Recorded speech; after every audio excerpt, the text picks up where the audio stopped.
Hello friends, welcome to the arts academy. जैसा कि हम लोग उधर पॉलिटी पढ़ रहे थे, आज हम लोग स्टार्ट करते हैं हिस्ट्री, क्योंकि इधर कई सारे एग्जाम्स भी होने वाले हैं। और इसी को देखते हुए मैंने यहाँ पर एक एंशियंट हिस्ट्री का सबसे इम्पोर्टेंट टॉपिक लेकर आ जाया हूँ, जिसे सिंधु घाटी सभ्यता यानी हड़प्पा की सभ्यता या इंडस वैली सिविलाइजेशन के नाम से हम लोग जानते हैं। जैसा कि पता है कि कोई भी जो सभ्यता रही है, सबसे पहले तो ये हम लोगों को समझना होगा सभ्यता कहते किसे हैं, सिविलाइजेशन किसे कहेंगे। तो बोला गया कि वैसा कोई भी प्लेस, वैसा कोई भी स्थल, जगह जहां पे लोग एक विशेष संस्कृति का पालन करते हुए, विशेष ग्रुपों के द्वारा जो यहाँ पर अपना जीवन यापन करते हैं, जिनकी अपनी संस्कृति होती है, ठीक उसी प्रकार के एक सिस्टम को यहाँ पर क्या कहा गया, सभ्यता कहा गया। तो हम लोग कह सकते हैं कि जहाँ सभ्यता है वहाँ संस्कृति जरूर होगी। ठीक उसी तरह से इंडिया का one of the oldest civilisation, प्राचीन सभ्यता में से एक सभ्यता सिंधु घाटी सभ्यता के बारे में आज हम लोग पढ़ेंगे कि सिंधु घाटी सभ्यता कैसी सभ्यता रही और यहाँ के लोग किस तरह से अपना जीवन यापन किए। तो इस सभ्यता को समझने के लिए हम लोग सिंधु घाटी सभ्यता को कुछ विशेष भागों में यहाँ पर हम लोग बांट सकते हैं, ताकि इसकी एक वृहत, एक वास्ट नॉलेज को अच्छी तरह से हम लोग गेन कर सके। तो कहा गया कि ये जो इंडस वैली सिविलाइजेशन रहा, जिसे हम लोग आईवीसी, इंडस वैली सिविलाइजेशन, इसे कई अलग अलग नामों से जाना जाता है। जैसे कि इसे हड़प्पा सभ्यता कहते हैं, सिंधु घाटी की सभ्यता कहते हैं। आजकल कई विद्वानों के द्वारा इसे सरस्वती घाटी सभ्यता के भी नाम से जानी जाती है, मीन्स सरस्वती वैली सिविलाइजेशन भी कही जाती है। आज के विद्वानों का ऐसा मानना है कि सिंधु घाटी सभ्यता जिस जगह पर फ्लोरिश की हुई थी, उस जगह पर पहले कभी सरस्वती नदी बहा करती थी, जिसके किनारे ये सभ्यता मौजूद थी। अतः इस कारण से इस सभ्यता को क्या कहा गया, तो सिंधु घाटी सभ्यता को ही सरस्वती वैली सिविलाइजेशन यानी कि सरस्वती घाटी सभ्यता के नाम से जानी गई। तो कहा गया कि जो सिंधु घाटी सभ्यता है, इसको हम लोग कुछ इस प्रकार से हम लोग इसे बांट सकते हैं। इंडस वैली सिविलाइजेशन यानी सिंधु घाटी सभ्यता का जो टाइम पीरियड है, इसके टाइम पीरियड को मेनली हम लोग 3 भागों में बांट सकते हैं। तो सिंधु घाटी सभ्यता की जो टाइम पीरियड है, इसे मुख्यतः हम लोग 3 भागों में क्या कर सकते हैं, बांट सकते हैं। इसके डेवलपमेंट यानी इसके विकास के आधार पर जो पहला यहाँ पर हम लोग कह सकते हैं, वो यहाँ पर हम लोग बोलेंगे अर्ली सिंधु घाटी सभ्यता, मीन्स अर्ली पीरियड। इसे हम लोग क्या कहेंगे, अर्ली पीरियड यानी प्रारंभिक काल। जब सिंधु घाटी सभ्यता के लोग इस जगह पर बसना शुरू किए और यहाँ पर अपनी सभ्यता जब स्थापित करना जब शुरू किए, वो टाइम यहाँ पर बताई गई। दूसरा यहाँ कहा गया मैच्योर फेज, मैच्योर फेज यानी अर्ली फेज या अर्ली पीरियड, मैच्योर पीरियड जिसे चरमोत्कर्ष का काल कहा गया। और उसके बाद आता है लेटर पीरियड, यानी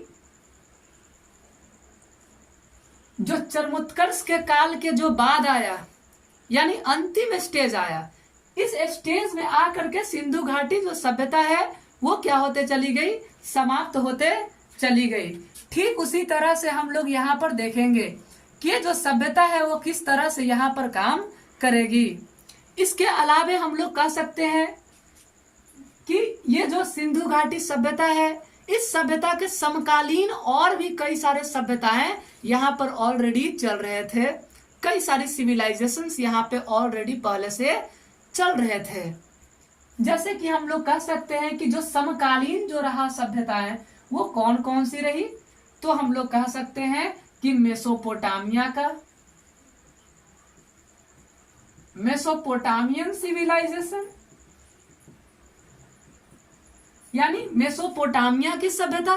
तो कहा गया कि जो ये मेसोपोटामिया की सभ्यता है, ये सभ्यता किस नदी के किनारे रही, तो हम लोग यहां पर कह सकते हैं टाइग्रिस एंड यूफ्रेटस, यानी दजला और फरात, दजला और फरात। तो बोला गया कि जो मेसोपोटामिया की जो सभ्यता रही वो दजला और फरात नदी के किनारे रही। रिमेंबर कि कोई भी जो सभ्यता रही वो किसी न किसी नदी के किनारे ही स्थापित रही है।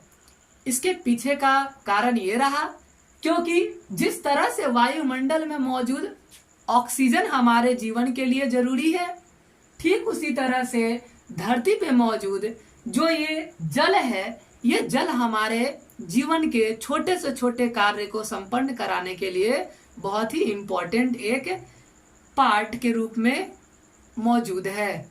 इसीलिए सारी सभ्यताएं कहाँ रही, तो ज्यादातर किसी न किसी नदी के किनारे ही मौजूद रही ताकि अपने डेली लाइफ रोजमर्रा के जीवन में जल का प्रयोग कर सके। तो बोला गया कि सिंधु घाटी सभ्यता के समकालीन मेसोपोटामिया की सभ्यताएं चल रही थी, जो किस नदी, तो दजला और फरात यानी कि टाइग्रिस और यूफ्रेटस नदी के किनारे मौजूद रही। सेकेंड कहा गया जैसे इजिप्ट की सभ्यता, जिसे हम लोग हिंदी में मिस्र कहते हैं, तो मिस्र की जो सभ्यता रहा, इजिप्ट की सिविलाइजेशन, इजिप्टियन सिविलाइजेशन, ये कौन सी नदी, तो नाइल नदी के किनारे, इसी को हिंदी में नील नदी कहते हैं, तो नील नदी के किनारे रहा। ठीक ऐसे ही चीन की सभ्यता, चीन की सभ्यता रही। ये जो चीन की सभ्यता रही, ये कहा, तो ये हांगो रिवर,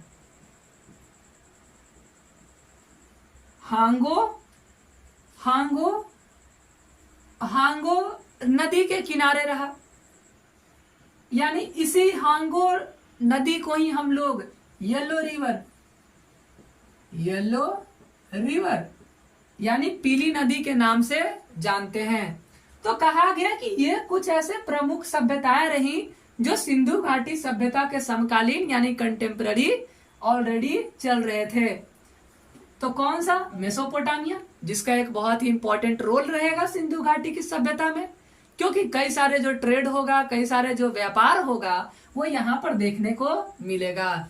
जैसा कि हम लोगों को पता है कि सिंधु घाटी की सभ्यता यहाँ से कैसा, तो सिलेंड्रिकल जो सील्स थे, जो बेलनाकार जो मुहर हैं, वो हम लोगों को यहाँ से मेसोपोटामिया से मिला है। इजिप्ट की अगर बात करें, जो मिस्र कही जाती है, मिस्र की भी सभ्यता यहाँ पर नील नदी के किनारे रही, और चीन की सभ्यता हांगो यानी जिसे पीली नदी के नाम से हम लोग जानते हैं।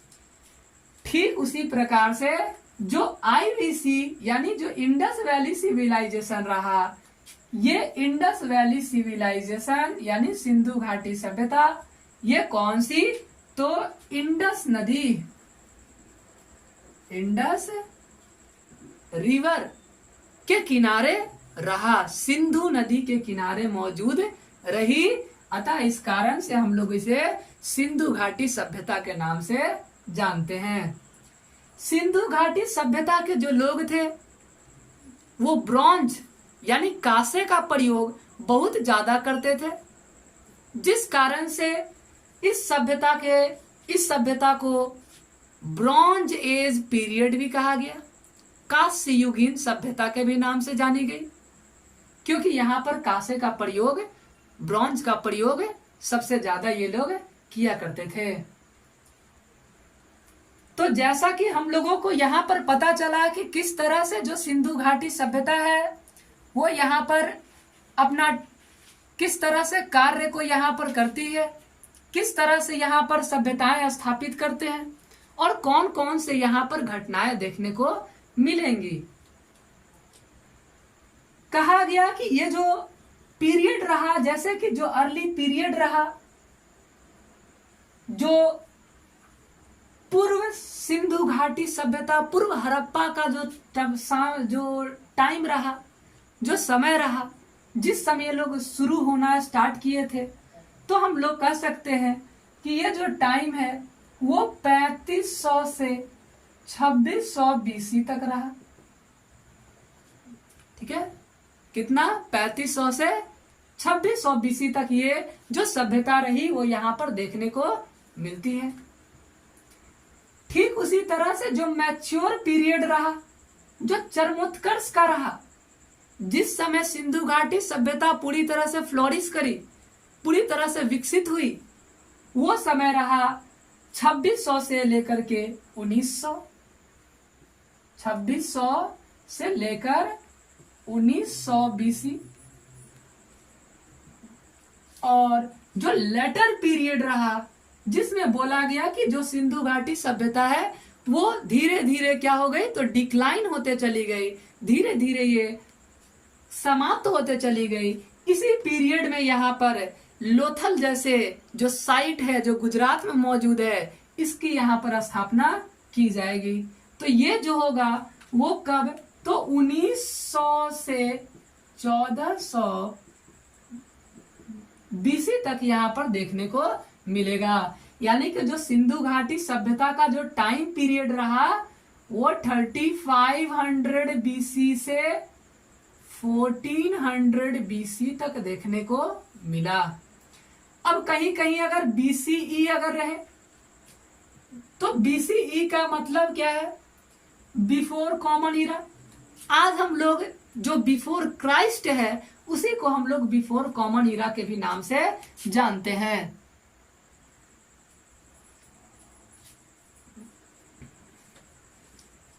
यहां पर हम लोग कुछ इस तरह से इसका ग्राफ का निर्माण कर सकते हैं कि इसका जो टाइम पीरियड रहा वो किस तरह से रहा। तो ये कह सकते हैं कि जैसे ये रहा एक समय पीरियड जिसमें बोला गया कि ये जो सभ्यताएं जो रही, ये सभ्यता कुछ इस प्रकार से ये विकसित होते चला गया। यानी ये जो पीरियड जो रहा, ये जो समय रहा, इस समय को हम लोग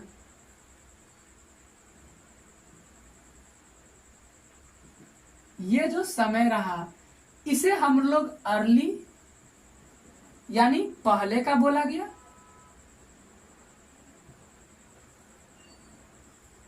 इसे मैच्योर यानी चरमोत्कर्ष का काल रहा, जिस समय ग्राफ ऊपर हो गया, काफी ज्यादा डेवलपमेंट देखने को मिला। और ये जो टाइम रहा जिस समय ये सभ्यता धीरे धीरे डिक्लाइन कर गई, धीरे धीरे समाप्त हो गई, तो ये रहा कौन सा, लेटर पीरियड। इसी समय क्या होगा, लोथल जैसे साइट का यहाँ पर स्थापना यानी कि निर्माण यहाँ पर की जाएगी। तो ये एक बेसिक रहा कि सिंधु घाटी सभ्यता किस प्रकार से यहाँ पर स्थापित किया गया। यहाँ पर इस सभ्यता को और किस किस नाम से जानते हैं, तो जैसा कि हम लोगों ने पढ़ा कि इस सभ्यता को हम लोग हड़प्पा सभ्यता, सिंधु घाटी सभ्यता, सिंधु हड़प्पा एवं सिंधु घाटी की सभ्यता, कांस्ययुगीन यानी ब्रॉन्ज एज पीरियड इसे कहा गया, ब्रॉन्ज एज सिविलाइजेशन कहा गया। ये बोला जाता है कि कभी सरस्वती रिवर हुआ करती थी जो ड्राई हो गई, जो सूख गई, जिस कारण से इसे सरस्वती वैली सिविलाइजेशन भी कहा गया, जो आज घग्घर जैसे नदियों के आसपास ये मौजूद थी। तो इस तरह से यहाँ पर बताया गया इस सभ्यता के बारे में। और कहा जाता है कि लगभग कितने, तो 1000 से भी ज्यादा स्थलों की एक्सकवेशन यानी खुदाई की गई है। 1000 से भी ज्यादा स्थलों की खुदाई की गई है, जिसमें से 400 जो स्थल है, 400, ये हम लोगों को पता चलता है कि ये जो स्थल है इसका टाइम पीरियड मतलब उत्खनन इसी समय किया गया। मीन्स जब यहाँ पर रेलवे लाइंस इन सभी का जब निर्माण, जब जॉन ब्रंटन और विलियम ब्रंटन जैसे दो इंजीनियर, दो भाइयों ने जब यहाँ पर करना जब शुरू करेंगे, तो यहाँ पर खुदाई के दौरान कई प्रकार के वस्तुएं मिलेंगे, जैसे कि ईंट, ब्रिक्स मिलेगी, सील्स मिलेंगे, मोहर मिलेंगे। ठीक उसी तरह से बोला गया कि 250 ऐसे स्थल रहे जिसकी यहाँ पर पहचान हड़प्पा सभ्यता यानी हड़प्पा स्थल से की गई है। तो लगभग कितने, तो लगभग 1000 से भी ज्यादा अब नए नए स्थलों की जानकारी हम लोगों को प्राप्त हो गई है। अब कहा गया कि ये जो सिविलाइजेशन रहा इस पीरियड में हम लोग क्या देखेंगे, तो कहा गया कि ये जो सिविलाइजेशन है वो अर्बन रहा, अर्बन सिविलाइजेशन बोला गया इसे। Urban civilisation, urban civilisation means नगरीय सभ्यता के नाम से भी इसे जाना जाता है। यानी ये सभ्यता किस प्रकार से थी, कि नगरीय सभ्यता था, सिटीज यहां पर मौजूद थी। अर्बन सिविलाइजेशन भी इसे कहा गया। तो सबसे पहले तो दुख दर्द ये दूर कर लेते हैं कि किसी भी जगह को हम लोग कब अर्बन कहेंगे, यानी शहर होने के लिए क्या क्या क्राइटेरिया होना जरूरी है, कौन कौन से मापदंड होना जरूरी है, क्या हम उसे शहर कहेंगे।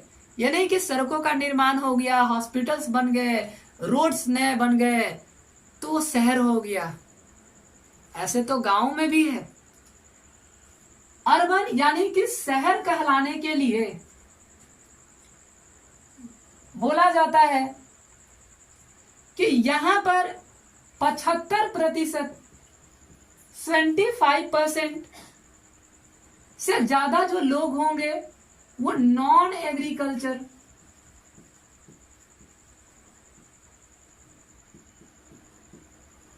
नॉन एग्रीकल्चर एक्टिविटी में हो। यानी 75% से ज्यादा जो लोग होंगे वो कैसे, तो वैसे काम में लगे हुए हो जो कैसा हो, तो नॉन एग्रीकल्चर हो, यानी खेती बाड़ी से जुड़ा हुआ नहीं हो। ठीक उसी तरह से कहा गया कि जो पॉपुलेशन होना चाहिए वो पॉपुलेशन कितना, तो कहा गया कि मोर देन 5000 पॉपुलेशन हो, यानी जनसंख्या कितना 5000 से ज्यादा हो, तो हम उसे क्या कहेंगे, नगर कहेंगे।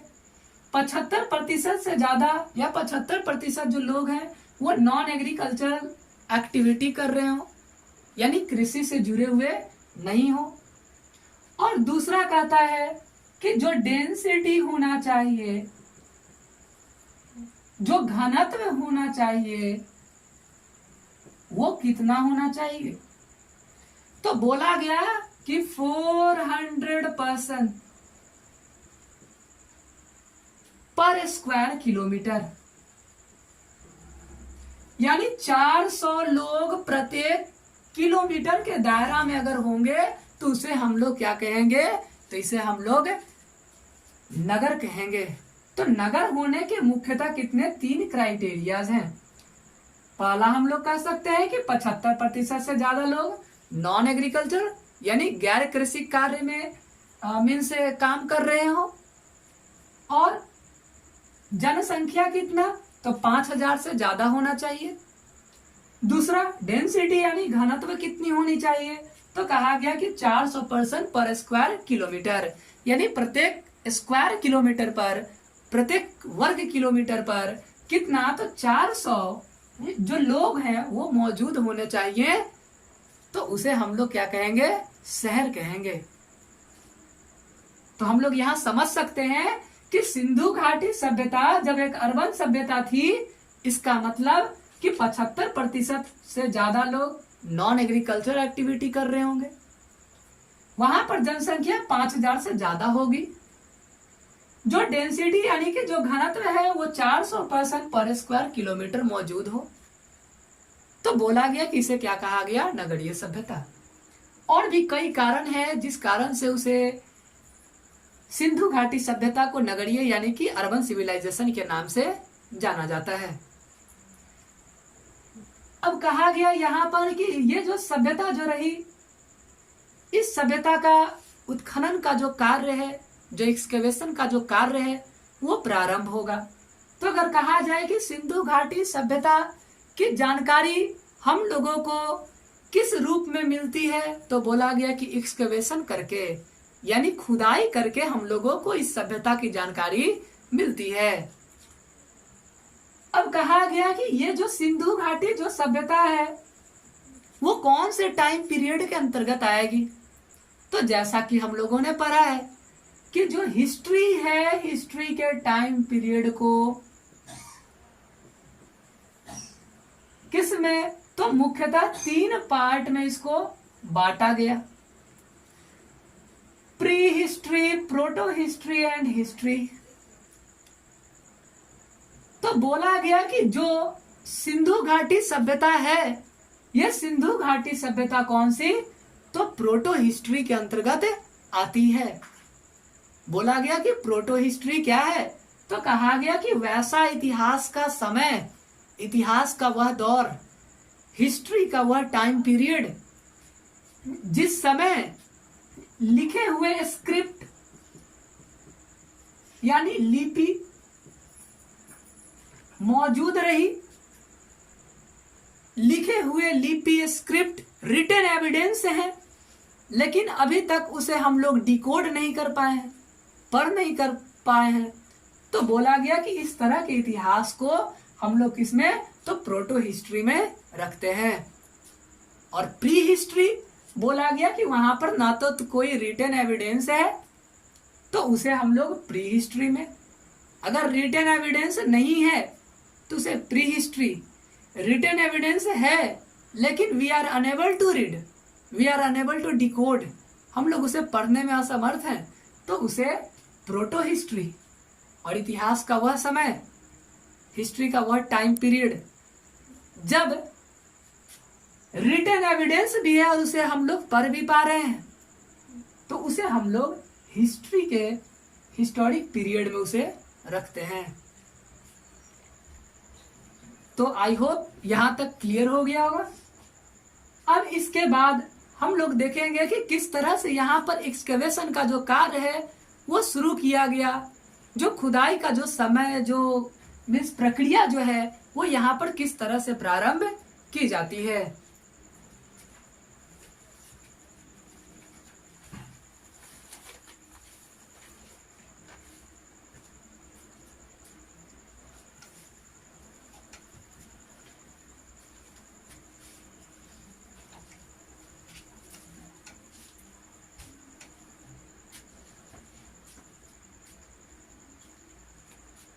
कहा क्या गया कि यहां पर 1930 मीन्स होता क्या है कि इंडिया में हम लोगों को पता है कि 1600 एडी में, ईस्वी में ईस्ट इंडिया कंपनी भारत आ जाती है। जब ईस्ट इंडिया कंपनी जब भारत आती है तो अपना डेवलपमेंट का काम करना शुरू करती है, जैसे रोड्स बनाना, रेलवे लाइंस बनाना, इस तरह के कई सारे जो कार्य है वो करना शुरू कर दिया था। ठीक उसी दौरान होता क्या है कि 1826 में 1826 में एक व्यक्ति हैं जिनका नाम था मार्शल चार्ल्स मैसन, जिनका नाम क्या था, चार्ल्स मैसन। क्या नाम बताया गया? चार्ल्स मैसन। चार्ल्स मैसन। तो कहा गया कि 1826 में चार्ल्स मैसन नाम का एक पर्सन आते हैं जो सबसे पहले फर्स्ट टाइम सर्वप्रथम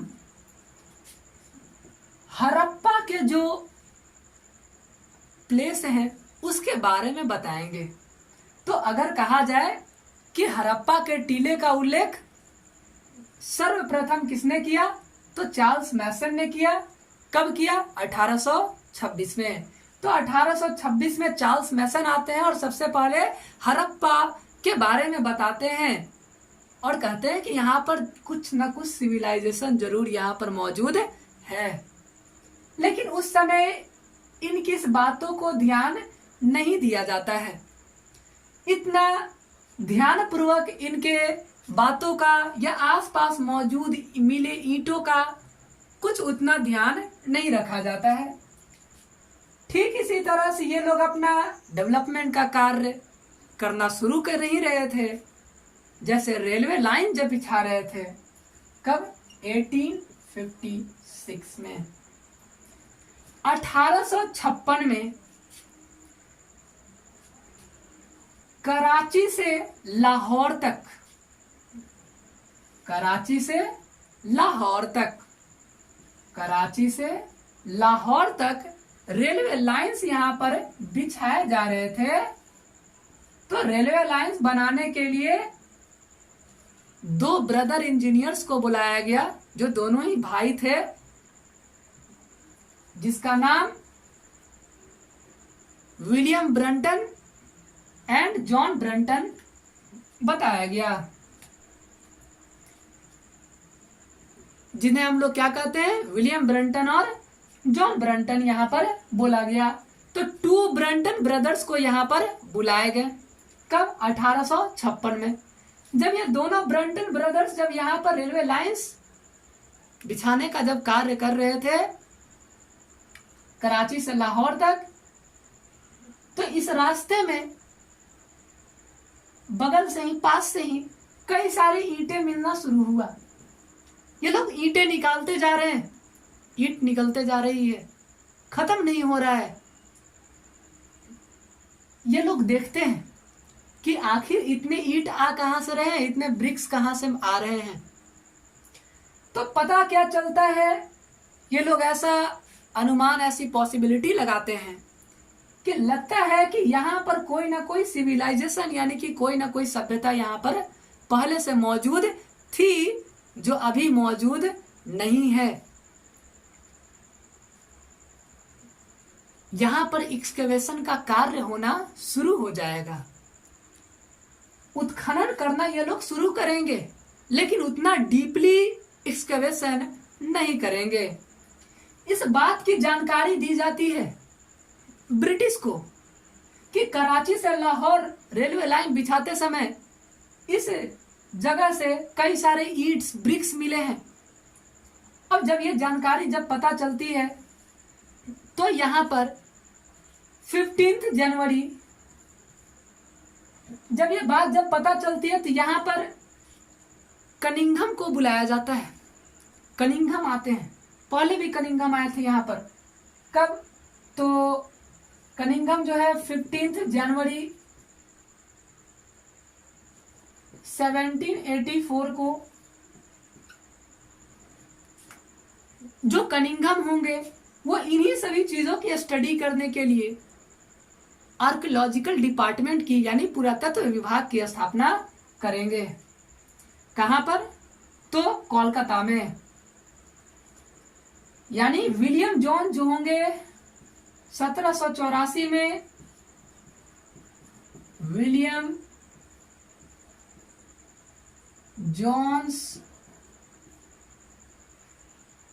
जॉन जो होंगे वो कहां पर? तो कलकत्ता में।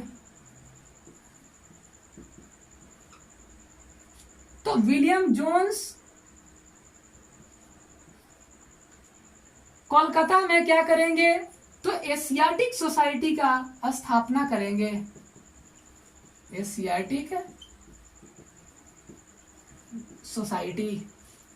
तो विलियम जोन्स जो होंगे वो विलियम जोन्स 15 जनवरी 1784 1784 को कोलकाता में क्या करेंगे, तो एशियाटिक सोसाइटी की इस्टेब्लिशमेंट करेंगे। ये इस्टेब्लिशमेंट यहां पर किया गया। तो हम लोग कहा थे कि 1856 में क्या होता है कि कराची से लाहौर जब रेलवे लाइन जब बिछाया जा रहे थे तो कई सारे ईंटें मिले, कई सारे ब्रिक्स मिले। इसकी जानकारी दी जाती है किसे, ब्रिटिश गवर्नमेंट को। जब ये जानकारी जब मिलती है तो 1861 में यहां पर आर्कियोलॉजिकल डिपार्टमेंट की स्थापना किया जाएगा, पुरातत्विक विभाग की स्थापना की जाएगी। कब? तो 1861 यानी 1861 को क्या किया जाएगा कि यहाँ पर पुरातत्व, भारत में पुरातत्व विभाग की स्थापना की जाएगी, आर्कियोलॉजिकल डिपार्टमेंट की स्टैब्लिशमेंट किया जाएगा, ताकि यहाँ पर जो मौजूद जो सिविलाइजेशन है, जो इतने सारे जो ब्रिक्स मिल रहे हैं, इसके बारे में जानकारी मिल सके कि आखिर यहाँ पर कैसी सभ्यता थी और किस तरह की सभ्यता यहाँ पर मौजूद थी। और जब यहाँ पर आर्कियोलॉजिकल डिपार्टमेंट की जब स्थापना जब की जाएगी तो इसके जो डायरेक्टर होंगे वो किन्हें, तो कनिंघम को बनाया जाएगा। किन्हें? लॉर्ड मीन्स कनिंघम को, कनिंघम को यहाँ पर बनाया जाएगा। तो जो भारत में पुरातत्व विभाग की स्थापना की गई कब? 1861 में, जिसके डायरेक्टर के रूप में किन्हें यहाँ पर बनाया जाएगा निर्देशक, तो कहा गया कि कनिंघम को, अलेक्जेंडर कनिंघम को बनाया जाएगा। और उस समय अगर कहा जाए कि उस समय गवर्नर जनरल कौन थे यहाँ के, तो लॉर्ड कैनिंग थे। ठीक है, तो यहाँ पर अलेक्जेंडर कनिंघम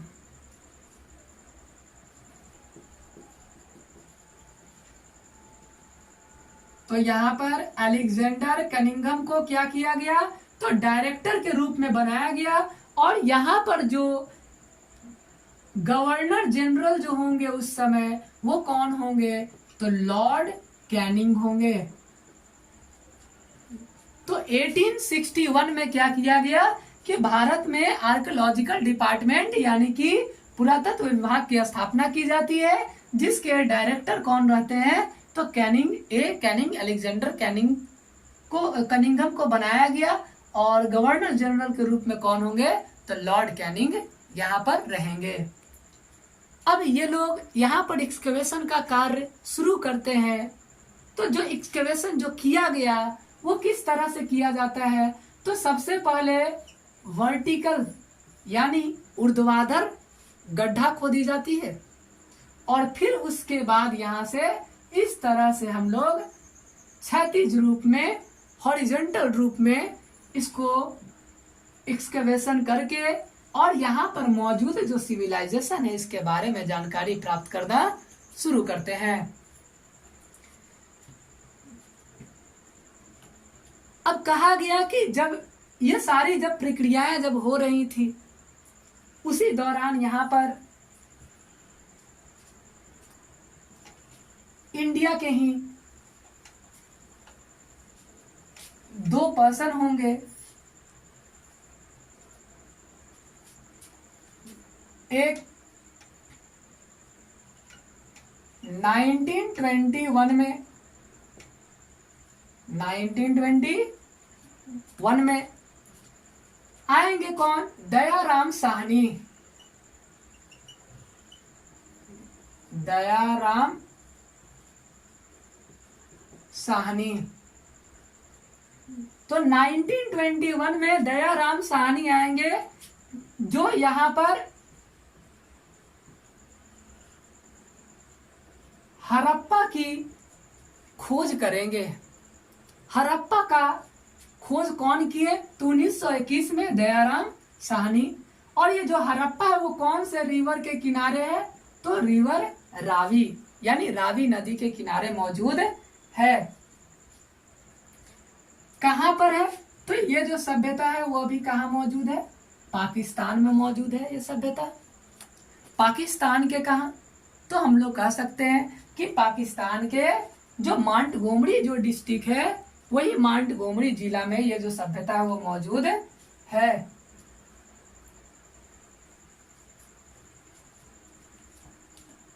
फिर उसके बाद 1922 में कौन आएंगे? तो राखल दास बनर्जी। राखल दास बनर्जी। अब ये जो राखल दास बनर्जी होंगे, ये किसकी? तो मोहनजोदारो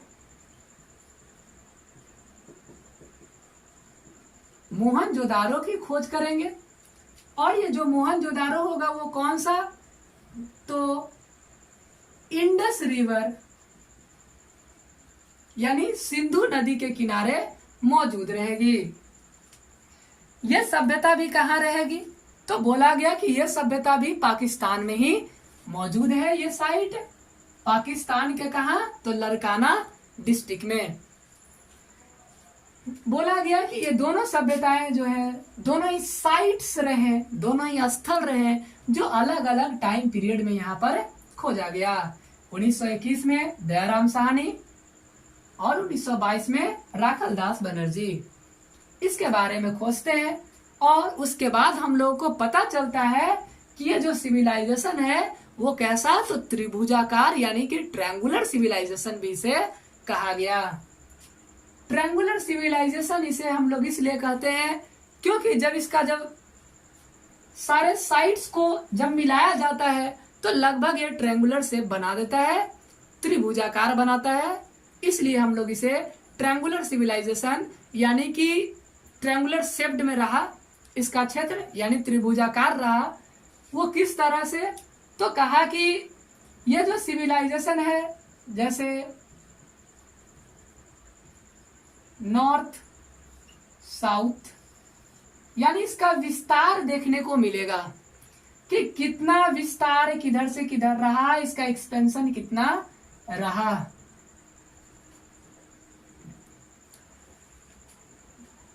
अब कहा गया क्या कि ये जो सभ्यता जो रही वो नॉर्थ से साउथ, ईस्ट, वेस्ट।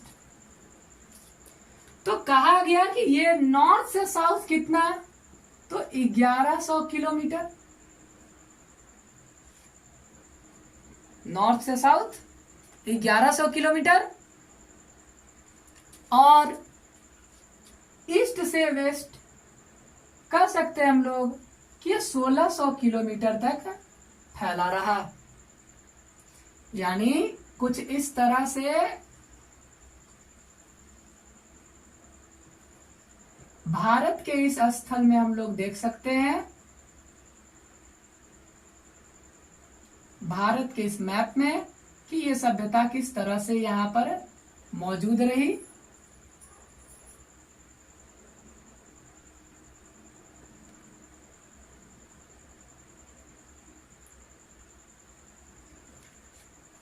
बोला गया कि नॉर्थ में कहा? तो जम्मू कश्मीर। नॉर्थ में जम्मू कश्मीर। जम्मू कश्मीर का कौन सा? मांडा, चिनाब रिवर, चिनाब नदी के पास, अखनौर, अखनौर के पास। साउथ में कहा? महाराष्ट्र।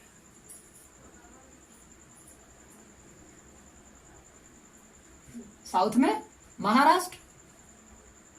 महाराष्ट्र में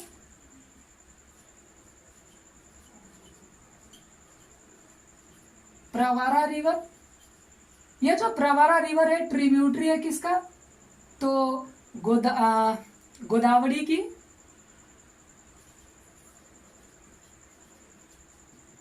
गोदावरी रिवर की। तो बोला गया कि साउथ में कहा? महाराष्ट्र तक। कौन सी? तो गोदावरी की सहायक नदी ट्रिब्यूटरी प्रवरा नदी तक है। ईस्ट की अगर बात करें तो ईस्ट में कहा? यूपी। यूपी में किस जगह? आलमगीरपुर। आलमगीरपुर। कौन सी नदी? हिंदन। हिंदन रिवर तक, ईस्ट में हिंदन रिवर। वेस्ट की अगर बात करें तो कहां? बलूचिस्तान, सुदकगेंडोर।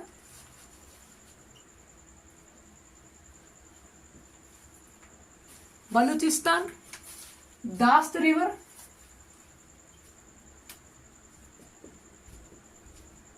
दास्त रिवर तक। तो इस तरह से जो ये सिंधु घाटी सभ्यता है, इसका जो एक्सपेंशन है, इसका जो विस्तार है वो देखने को मिलता है कि नॉर्थ में कहा? तो जम्मू कश्मीर से लेकर साउथ में कहा? महाराष्ट्र तक, ईस्ट में यूपी और वेस्ट में कहा? तो बलूचिस्तान तक देखने को मिलता है। अब यहां पर देखा गया कि किस तरह से, तो ये रहा जम्मू कश्मीर,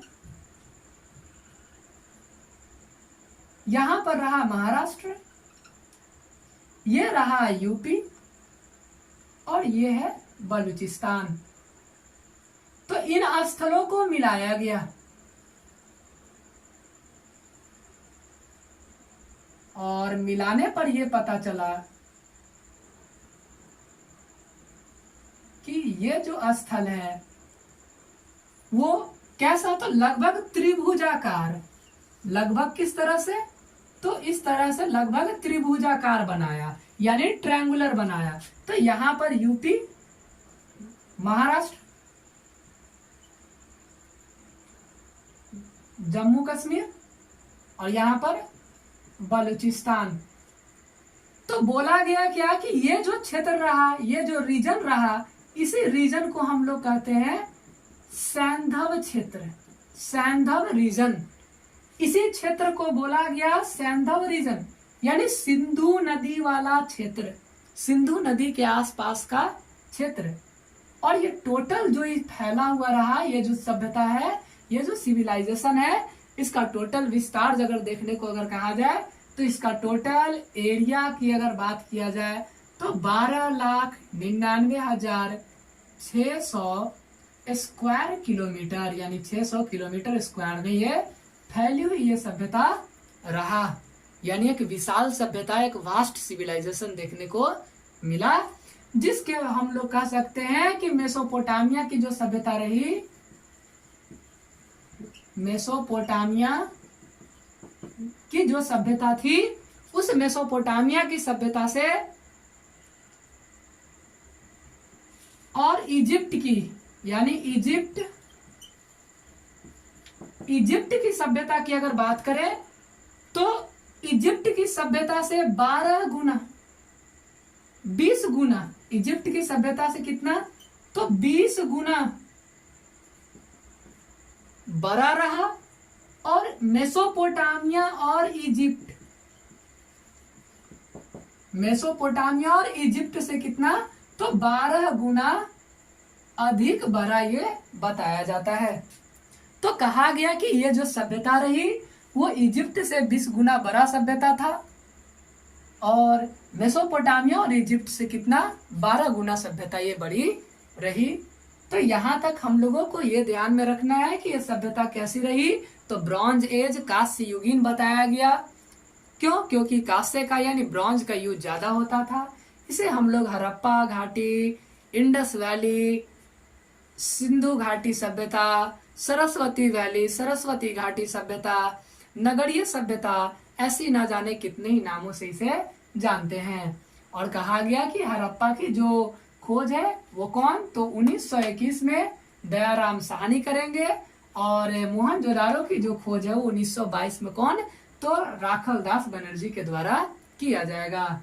इसका जो एक्सपेंशन की अगर बात किया जाए विस्तार, तो नॉर्थ में जम्मू कश्मीर के मांडा, अखनौर तक, चेनाब नदी तक है और साउथ में महाराष्ट्र में गोदावरी की सहायक नदी प्रवरा नदी तक फैली हुई है और ईस्ट में कहा? तो यूपी के आलमगीरपुर तक, हिंदन रिवर तक ये इसका विस्तार देखने को मिलता है। और साउथ में कहा? तो बलूचिस्तान वाले क्षेत्र सुतका गेंदोर तक, दास्त नदी तक ये देखने को मिलता है, जिसमें से नॉर्थ से साउथ 1100 किलोमीटर और ईस्ट से वेस्ट 1600 किलोमीटर बताया जाता है। सिंधु नदी के ये जो क्षेत्र रहा, सिंधु नदी वाले इन क्षेत्रों को ही हम लोग सैंधव क्षेत्र यानी इंडस रिवर का जो रीजन रहा, इंडस रीजन, इसको कहा गया। और इसका जो एरिया जो रहा, इसका जो विस्तार रहा वो 12,99,600 किलोमीटर मीन्स स्क्वायर किलोमीटर देखने को मिलता है।